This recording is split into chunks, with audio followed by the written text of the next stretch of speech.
I was listening to the Watchmen of Ephraim, A.K.A.Watchmen, WATCHMEN,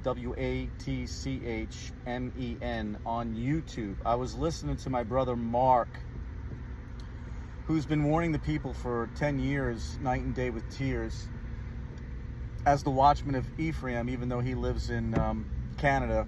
He's been warning Americans, especially Americans, but really the whole world, of judgment that begins at the house of God, that in so many ways has already happened, because the apostate Christian church has been given over to a reprobate mind. Constantine changed the Sabbath in 321 AD. At the same time, those wicked wolves had the people doing Saturnalia, which is Christmas today. And then you pair that with the hippie Christmas TV Jesus idol that is sitting in the temples proclaiming to be God of all the people who call themselves Christians. Well, most of them. There are some who will admit that Jesus is not God, that he's the Son of God, but even that is an error, because Jesus is a Roman counterfeit. Now you might say, what do you mean? I read my Bible. Isn't that the name it says in the Bible? It is. That's the name. But when you read the Bible, you should really recognize that the English name for Yeshua, translated from Hebrew, is Joshua. That's his name in English. At the next light, turn left. This character who comes with the name of Zeus right in his name is not in any way connected to the name of the Father. And the Messiah says in John chapter 5, verses 42 to read to 47, because you see in verse 42, Messiah says, I know you don't have the love of God in you. The love of God is to keep the Ten Commandments. So if you're not keeping the Ten Commandments, you don't have the love of God in you, and therefore you're given over to a strong delusion. Next verse, Messiah says, I come in my Father's name. His Father's name is Jehovah. In English, it's Jehovah. At the light, turn left onto Northeast Jacksonville Road. Jehovah's Witnesses. They may have gotten the Father's name right, but somehow they call on the Son's name as Jesus.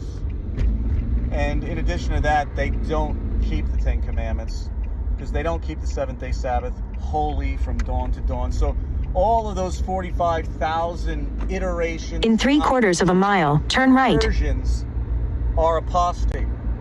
Now the people we have great compassion for, because they've been deceived, and they are like sheep having no shepherd.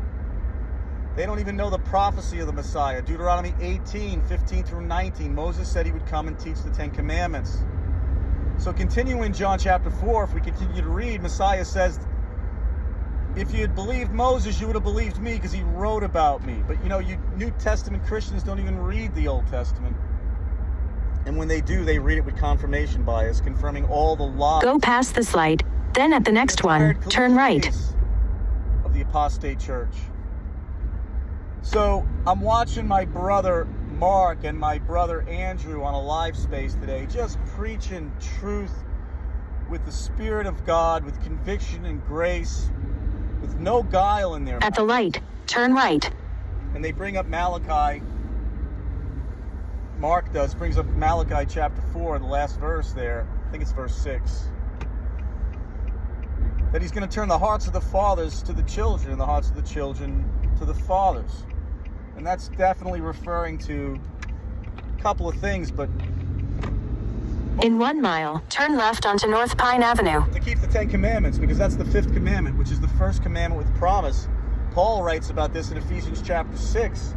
The 5th is the first with promise. Why is it a promise? Because when you teach the Ten Commandments to your children and do so to 1,000 generations, he extends mercy to you. You got to be in covenant. But that last verse in the verse of Malachi is really interesting when you read it in the Septuagint. And we know that the apostles were reading the Septuagint. Certainly those that would have been in the synagogues at that time, certainly Paul would have had access to the Septuagint.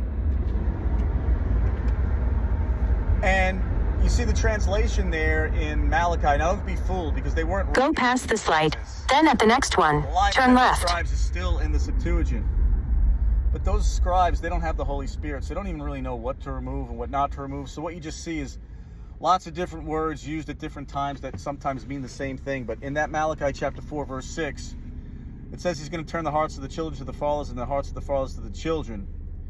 And we know that Jacob was the father of many fathers, and he was the father of his sons, the 12 patriarchs. Those are the fathers also.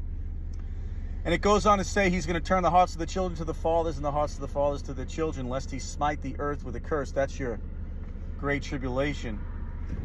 In the Septuagint, he says he's going to smite it with a grievous wound. Again, that's your tribulation. A grievous wound is not keeping the Ten Commandments. It's a grievous wound. And you need these repairers of the breach who are going to teach you these things. So coming in the spirit of Elijah is my brother Mark, who's not only teaching the Ten Commandments, but the magnified law. Refreshed and At the light, use the left 2 lanes to turn left. So Messiah magnified the law so that we are to love our neighbor as we are to love ourselves, which means to teach them the Ten Commandments. And in that last verse in Malachi, it says, in addition to turning the hearts of the fathers to the children and the hearts of the children to the fathers, he's going to turn a man's heart toward his neighbor. And there it is. The royal law. That's your gospel, people. On this hang all the law and the prophets.